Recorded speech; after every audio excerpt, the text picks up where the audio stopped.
So I'm excited to bring to you a new series that explores the Black voice. I have a dream. From historic speeches that change the course of history. Who taught you to heat the color of your skin to such extent that you bleach to get like the white man? To modern day voices speaking out against injustice. To be reminded every day that your race means nothing. I'll be diving into the ways in which powerful rhetoric can inspire, challenge and uplift us all. Let's go. And don't come over here with the 4A South. I ain't talking to no 4A. When I said the girl's boring, mate. You make sure you look so bad. The baby hair that you guys do does not look good. What are you gonna do? Work in retail for the rest of your life? I find that really annoying. Yes, I am naked. Hey guys, welcome back to my channel.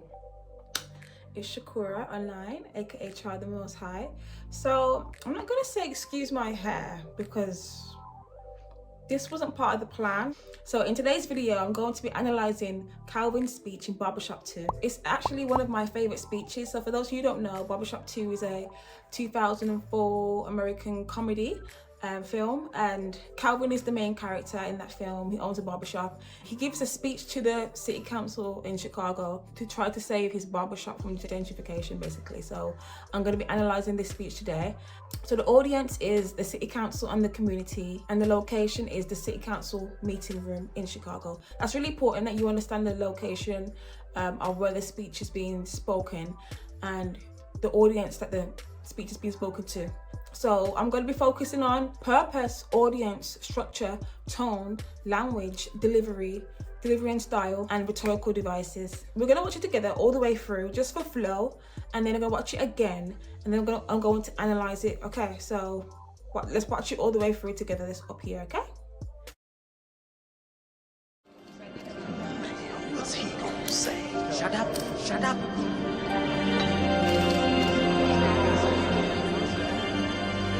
Nervous. Haven't felt like this since I met my wife's pops.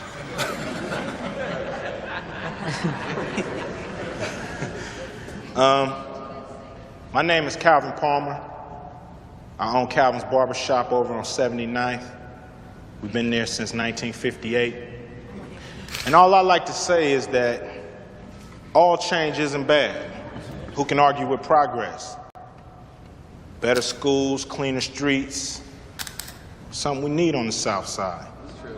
And I want the best for my son, just like my parents wanted the best for me. So some change on 79th is well needed and well deserved. Oh, yeah. Also, I'm happy that people outside our community are starting to find the value in our neighborhoods, you know. But if that means selling our soul just to make a quick buck, I ain't with that shit.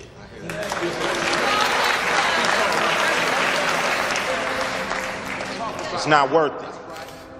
That's why I'm not selling out. Like some people I know.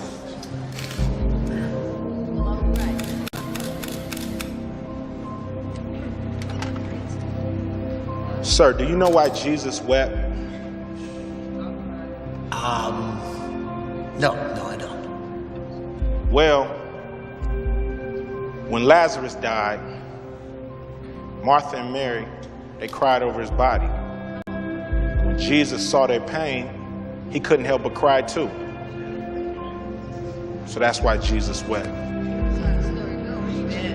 Well, that's how I feel when I look at people like Hank Tolliver and Gertrude Rose and Miss Emma being driven out because they don't fit the plan of the new developers. We got to realize that people make this community, not $5 coffees and $20 mugs. It's the people. And once you lose the people, we lose the neighborhood. So if I had to say, I would deny Quality Land Development's proposal to tear up 79th because it just ain't working.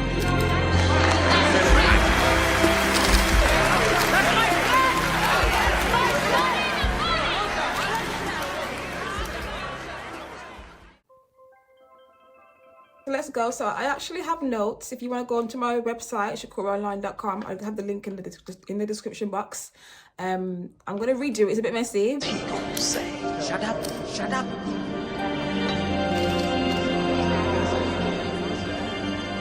A little nervous. Haven't felt like this since I met my wife's pops.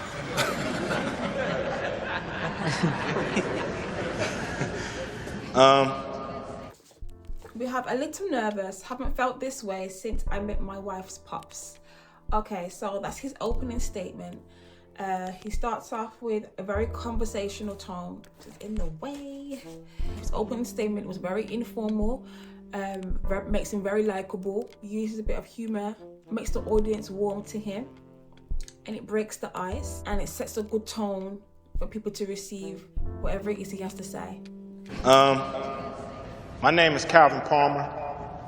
I own Calvin's Barbershop over on 79th. We've been there since 1958. So, my name is Calvin Palmer. I own Calvin's Barbershop on 79, and we've been there since 1958.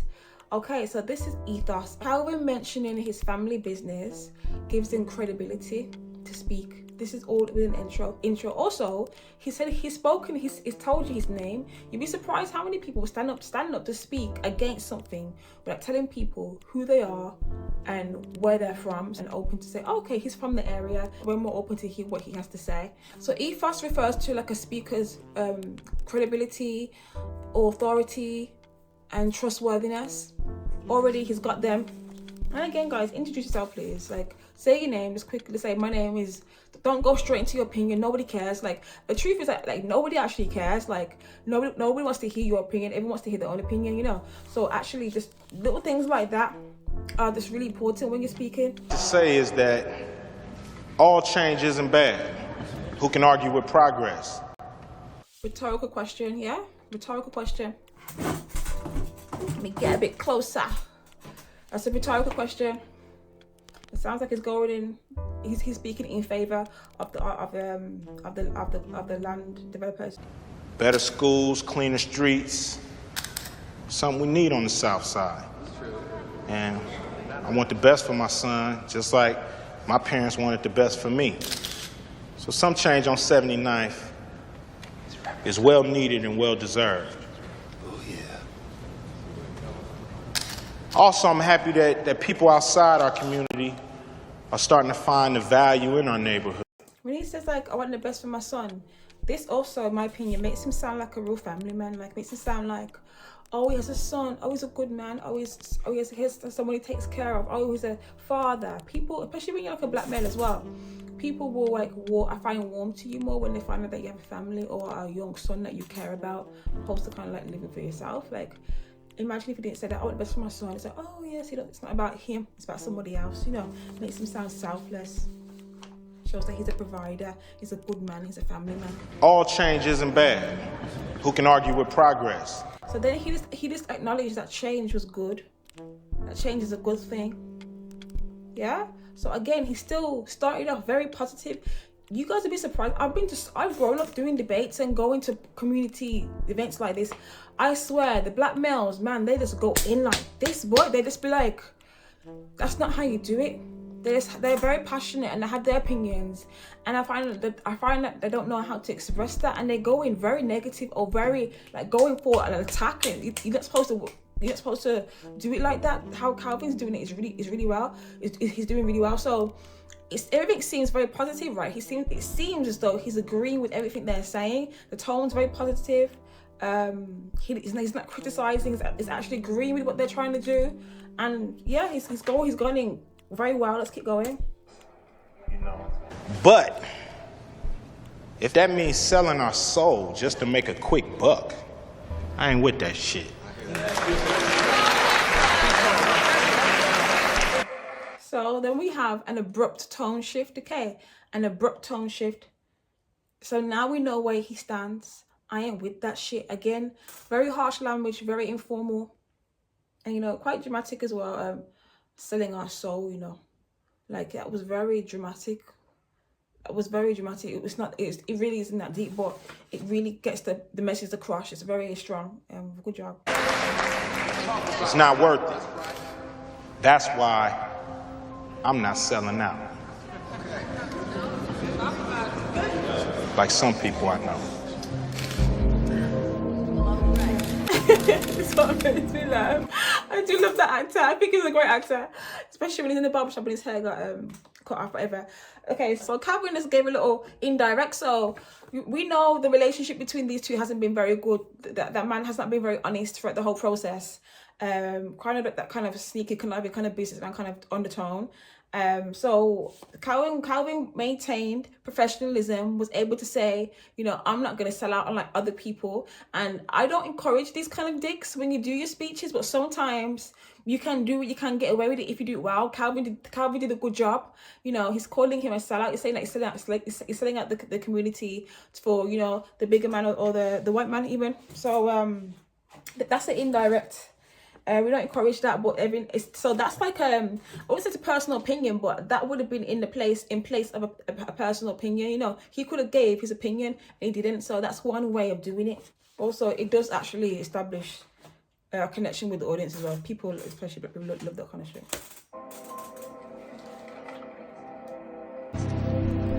Sir, do you know why Jesus wept? No, I don't. So he's also changed the tone. So that was a bit harsh. That I ain't saying that like some people I know. And that really long pause. Everyone can kind of go, woo. And then it was like he shifted the tone again. So he continues to change the tone every time. And it's gone to religion. You know, so I was like, before you get a chance to go, oh my gosh, I can't believe he said that. He's gone into religion. It's like, oh, okay, he's a good man. He's always a Christian man. But he's able to reference these things. Makes him look like a Christian man or good man. You understand as well. When Lazarus died, Martha and Mary, they cried over his body. When Jesus saw their pain, he couldn't help but cry too. So that's why Jesus wept. Well, that's how I feel when I look at people like Hank Tolliver and Gertrude Rose. Okay, so he referred to Christ's emotions. Instead of saying, I feel like this, he said that this is how it makes me feel. It makes me angry. He referred to Christ, the perfect man, the perfect human being, a holy man, a good man, and said, I feel like Christ when this situation happened. That kind of reference, that biblical reference, you know, Jesus showing emotion, compassion. Calvin's a relatively tough man. He's going to be quite limited in how he expresses himself. So using someone else's emotions, draw a parallel to your emotions is quite clever. And someone like Christ, who's good, pure, holy, and only good. If it can make Christ cry, it makes him cry. Then it truly is sad. So it's very, very clever. Well, that's how I feel when I look at people like Hank Tolliver and Gertrude Rose and Miss Emma being driven out. So by referring to people in the community, it shows his personal connection to, it shows his connection to the community and his relationship with these people. So this, again, adds further credibility to what he's saying. You understand? It makes him more likable to the audience, and it helps support his argument just by association. You understand? Oh, he knows God. Like, imagine if this is your community and he mentioned 3 people in the community that you know. You say, oh, he knows them. Oh, you're more likely to be not only be open to what he's saying and think that what he's saying is right as well. So that's good as well. Like, we got to realize that people make this community, not $5 coffees and $20 mugs. It's the people. And once you lose the people, we lose the neighborhood. When he says we've got to remember that people make this community, that's a statement that emphasizes the importance of people creating the community, not material goods like expensive coffees and mugs.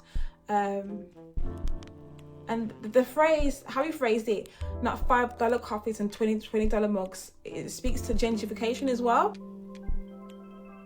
Speeches can be powerful because they have the ability to move people emotionally and change their beliefs. The black voice has been a powerful force for change throughout history, and speeches are a crucial tool in amplifying that voice.